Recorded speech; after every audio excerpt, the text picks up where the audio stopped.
Congress committee के प्रवक्ता हैं। मनीष जी, स्वागत है आपका। आप इस बजट को लेकर, आपकी पार्टी और आप में इतनी मायूसी क्यों देख नहीं रहे? अग्रवाल साहब, समीर जी उत्साह, उमंग और ऊर्जा से भरे हुए हैं, पर आप में इतनी मायूसी क्यों सर?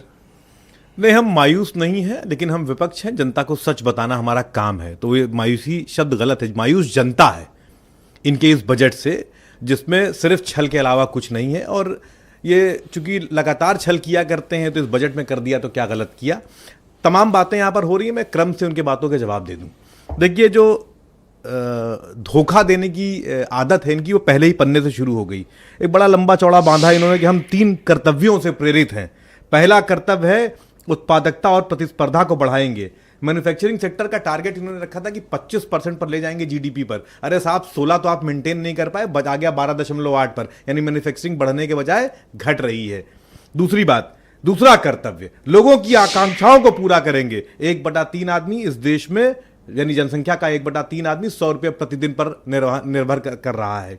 तीसरा कर्तव्य, सबका साथ सबका विकास। कितना सबका साथ सबका विकास है आप जान ही रहे हैं। जो टॉप 1% है वो 40% वेल्थ लेकर बैठे हुए हैं। और जो आप लोक लुभावन की बार बार बात कर रहे हैं, सारे साथ जब इलेक्शन में पैसा बांट देना है तो बजट में लोक लुभावन देने की क्या जरूरत है? उधर 10,000 बांट दिया, यूपी के बजट के पहले मुझे याद है लगभग 25,000 करोड़ रुपया बांट दिया था। तो जब पैसा बांट देना है, 80 करोड़ लोगों को राशन दे ही रहे हैं, लाइन में खड़ा ही कर रखा है, तो लोग बजट को लोक लुभावन करने की क्या जरूरत है? नाराजगी और मायूसी का कारण क्या है? मैं शब्द सही कर दूं, मायूस जनता है, नाराजगी विपक्ष में है कि इस देश को मूर्ख बनाया जा रहा है। इस देश के भोली भाली जनता को मूर्ख बनाया जा रहा है, उन्हें छला जा रहा है। रुक जाइए, अभी बात पूरी नहीं हुई है। अब आगे पर बढ़ते हैं। मैं नहीं डिस्टर्ब करूंगा, आप बोलो। आप आज कुछ उतावले हो आप। नहीं, बिल्कुल नहीं। मैं तो बस जो इनके, मैं ये आराम से, हम लोग कोई जल्दी का बजट भाषण है, मैं वही लेकर आया हूं। ये जो कैपेक्स की बात कर रही है साहब कि वो सरकार कैपेक्स बढ़ा रही है, मजबूरी है। प्राइवेट इन्वेस्टमेंट नहीं हो रहा। आप जानते हैं कैपेक्स क्यों बढ़ाते हैं? जब ज्यादा कैपेक्स बढ़ाते हैं तो ये होता है इंफ्रास्ट्रक्चर क्रिएट होगा। इंफ्रास्ट्रक्चर क्रिएट होगा तो प्राइवेट इन्वेस्टमेंट आएगा, प्राइवेट इन्वेस्टमेंट आएगा तो रोजगार होंगे। ना प्राइवेट इन्वेस्टमेंट आ रहा है, ना रोजगार क्रिएट हो रहा है। साहब, मजबूरी है आपकी। और आपको बताऊं, 2024 के फाइनेंशियल ईयर में जो कैपेक्स के लिए पैसा एलोकेट किया था आपने, केवल आधा आपने एसेट क्रिएशन में लगाया, आधा गया रेंट में, वो लोन रिपेमेंट में और लायबिलिटीज को पे करने के लिए।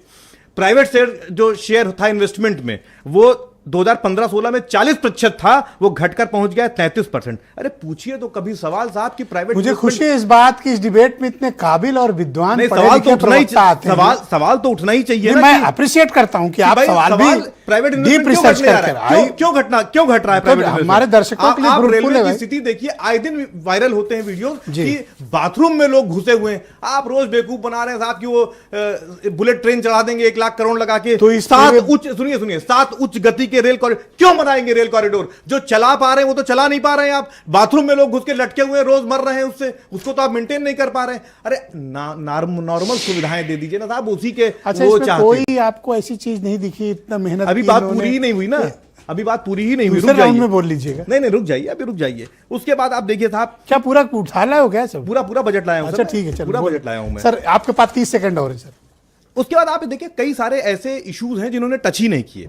इन्होंने नहीं बताया कि जो चाइना से हमारा डेफिसिट बढ़ रहा है वो क्यों बढ़ रहा है। इन्होंने नहीं बताया कि जो पूंजी निर्माण है, capital formation, gross fixed capital formation, वो क्यों स्टैग्नेट कर गया 30% पर। नहीं बताया इन्होंने ये नहीं बताया कि एफडीआई यानी फॉरेन डायरेक्ट इन्वेस्टमेंट निगेटिव क्यों हो गया है। ये घूम के वहां डावोस में कह रहे हैं साहब पैसा आएगा। अरे जो आ रहा था वो तो आ नहीं रहा है। 2025 में 4 महीने ऐसे हुए कि निगेटिव एफडीआई का मतलब है जितना पैसा बाहर जा रहा है उससे कम आ रहा है। 4 महीने ऐसे गए कि एफडीआई निगेटिव रहा है। इसका जवाब दीजिए साहब कि क्यों निगेटिव रहा है। आप टोकनिज्म करते हैं कि शेयर में पैसा लगाने वाले एफआईआई वाले हैं। ये कहते हैं कि ऐसा वो वाले नहीं है जो आप समझ रहे हैं। नहीं, एफडीआई की बात कर रहा हूं, डायरेक्ट इन्वेस्टमेंट की बात कर रहा हूं, शेयर वालों की बात नहीं कर रहा हूं मैं। फॉरेन डायरेक्ट इन्वेस्टमेंट की बात कर रहा हूं। अरे फॉरेन डायरेक्ट इन्वेस्टमेंट की बात कर रहा हूं, इंस्टीट्यूशनल इन्वेस्टमेंट की बात नहीं कर रहा हूं मैं। और मुझे देख के आपको दावोस क्यों याद आया? दूसरी और सुनिए, अभी तो आएगा पैसा वहां से। इतना तो मन में उत्साह रखिए। एमएसएमई को इतना क्यों मायूस होना है? मायूस, फिर मैं कह रहा हूं मायूस जनता है। आप शब्दों को घुमा रहे हैं सर, मायूस जनता है। मैं क्यों घुमाऊंगा सर? अरे आप घुमा रहे हैं सर, मायूस जनता है, विपक्ष नहीं है। विपक्ष तो सिर्फ सवाल उठा रहा है और जिसके जवाब दे नहीं रहे हैं। बहुत धन्यवाद। मैं सिद्धार्थ